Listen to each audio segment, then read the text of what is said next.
Hello, my name is Marcela, and I'm going to talk about the US trade wars with emerging countries in the 21st century. In this topic, we talk about how trade wars can hurt emerging countries and damage the global trading system without bringing any gains to the United States. I'm going to focus on two potential trade wars, the United States versus China and the United States versus Mexico. It all started when Donald Trump won the election in the US. Then in his presidential campaign, Trump proposed many increases in import duties for China and Mexico. The reading on trade wars said that trade wars are based on the optimal tariff argument, and it was the first to clearly demonstrate that large countries can benefit from trade war where small countries always lose. Moving to the empirical side of the text, it is interesting to note important contributions from historical studies of trade wars.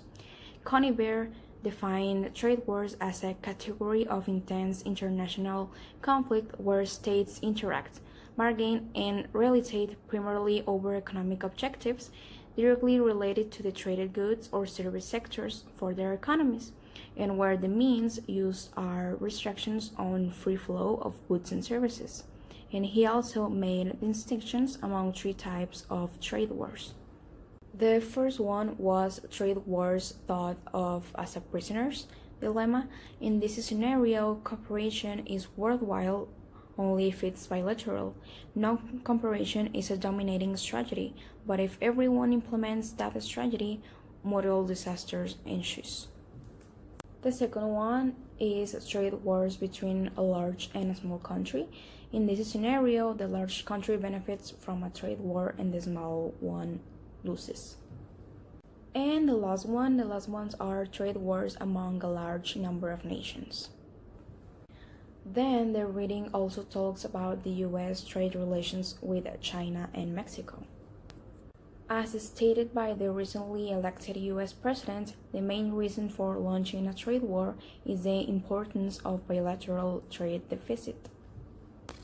The two trade relationships between the US and China and the US and Mexico are significant, particularly for Mexico, for which the United States represents 81% of total exports of goods and 47% of total imports.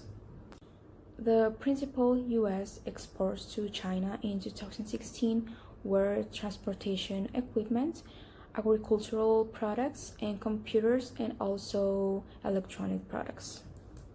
And the principal U.S. imports from China in 2016 were computers and electronic products, electrical equipment, appliances and components, and other miscellaneous manufactured goods. The sectoral structure from U.S. exports to Mexico in 2016 was relatively similar or same to that exports to China, with the exception that chemicals were important and agricultural products were significantly less important. And the same conclusion applies to U.S. imports from Mexico in 2016, although the transportation equipment sector is also important. Both trade relationships are highly illustrative of global value chains, and their participation in global value chains are quite similar. According to the Trading Value Added joint database of the Organization for Economic Cooperation and Development and the World Trade Organization, if the global participation index of both countries is close to the average index for developed countries, both countries are characterized by backward participation. This situation corresponds important foreign value-added export content, so both countries import foreign inputs in order to produce intermediate or final goods and services to be exported. In the reading, we can also see different figures about the level of global projections by a country and the trade-weighted average of import duties and goods.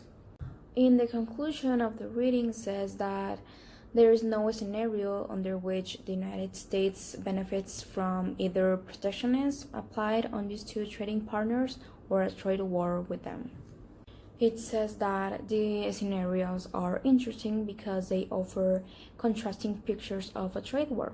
They offer unilateral protectionism, a large and bilateral increase of the US protectionism with several retaliation, and a other bilateral augmentation of protectionism. So in all these scenarios, the impact to the US welfare is zero or negative.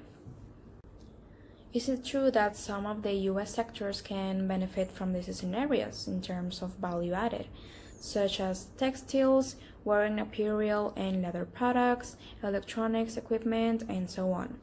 But these gains also are the detriment of other sectors, such as the chemical, the rubber, and the plastic products, crops, meat and dairy products, motor vehicles and parts, and transportation equipment, as well as the detriment of workers, both skilled or unskilled, and in both agricultural or non-agricultural activities. So all of these scenarios have a negative impact on the real remuneration of unskilled workers and skilled workers in the United States, but particularly on skilled workers in primary sectors. Another conclusion talks about the US trading partners.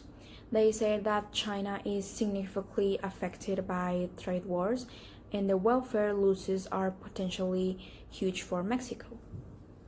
So it is important to highlight the potentially high losses for Mexico, whose economic size is way smaller than the United States, and for which the United States is a major destination of exports. So along the same lines, we also conclude that the design of the trade retaliation matters. So in a bilateral trade war between Mexico and the United States, trade retaliation based on terms of trade, duty collected, or achieving the same level of increase in protection leads to a greater welfare loss for Mexico. So the areas of retaliation based on welfare reduce this loss for Mexico. Another policy talks about the concern of the emergence of free riders. These are countries or regions that benefit from a bilateral or trilateral trade war between the United States and its trading partners.